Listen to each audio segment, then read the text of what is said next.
impiegherebbe sul centro storico, l'aeroporto, la cittadina della salute, cosa farebbe con le maggiori risorse a disposizione se il Veneto fosse autonomo? Allora, dobbiamo capire di quante risorse si tratta con un Veneto indipendente. Noi l'abbiamo calcolato grazie ai conti del Ministero del Tesoro. Ogni anno il residuo fiscale di un cittadino di Treviso è di circa 4.000 euro a testa. Il che vuol dire che alla città di Treviso manca qui come risorse da poter spendere su questo territorio 320 milioni di euro. Tanto per darvi un'idea, il bilancio di Treviso fa circa 64 milioni di euro. Questa è la differenza abissale tra avere un Veneto indipendente o restare sotto lo Stato italiano. Il residuo fiscale veneto è di circa 20 miliardi di euro, quindi diviso il numero di cittadini veneti da questa cifra.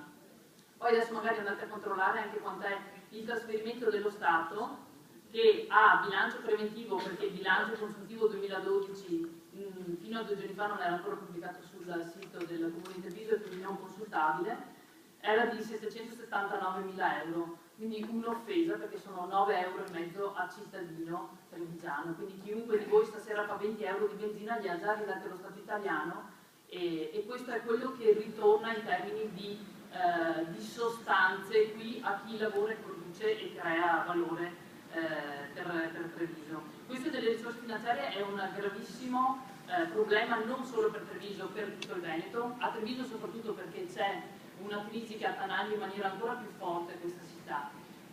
Quindi l'obiettivo per noi di poter essere una repubblica indipendente è anche di tornare in possesso di queste grosse risorse finanziarie che ogni anno, ricordiamoci, il Veneto dà a Roma in un pozzo comune, che non tornano poi qui come ricchezza sul nostro territorio. E non si tratta ovviamente solo di ricchezza economica che noi possiamo tornare in possesso, ma anche di tantissima altra libertà di poter decidere il nostro futuro. Per quanto riguarda la domanda del Presidente, i 3 punti.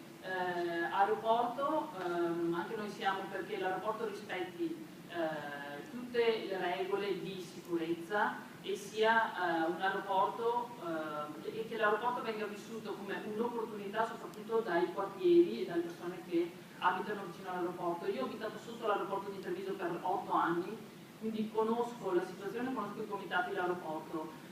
Tanto per darvi un'idea, ieri sera c'è stato un incontro organizzato dal Movimento 5 Stelle molto partecipato, a cui sono mancati proprio i comuni a guida leghista, Quinto, Treviso stessa, che fanno orecchie da mercante alle richieste stesse dei cittadini, di volersi semplicemente sapere o di essere informati, perché comunque l'aeroporto è un rischio di salute, un rischio ambientale, è un rischio per tutte le persone che abitano intorno a questo. Quindi voi siete contrari? No, io non sono contrario.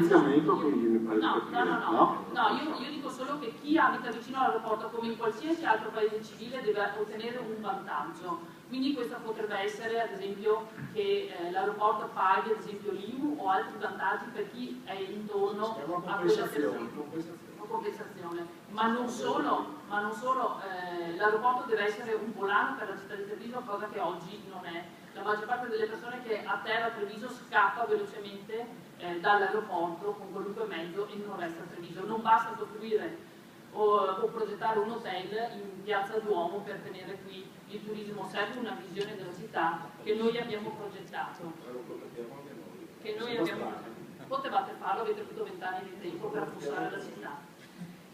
Per quanto riguarda la rivitalizzazione del centro, che per noi non è solo centro storico ma soprattutto anche quartieri che stanno intorno a Treviso, la rivitalizzazione per noi passa prima di tutto su un punto fondamentale, che sono utilizzare, sfruttare, dare valore a tutte le eccellenze di Treviso.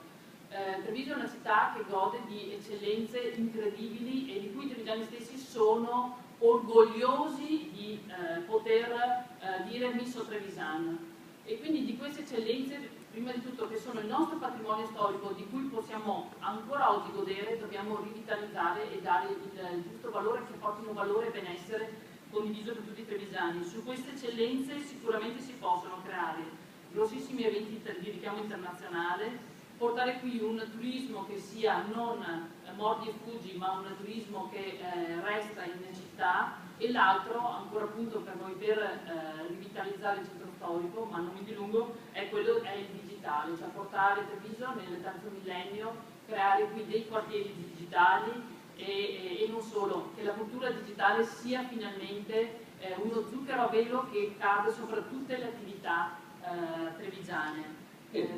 Grazie. E ben venga la cittadella da Saluzzo. Io ti dico però che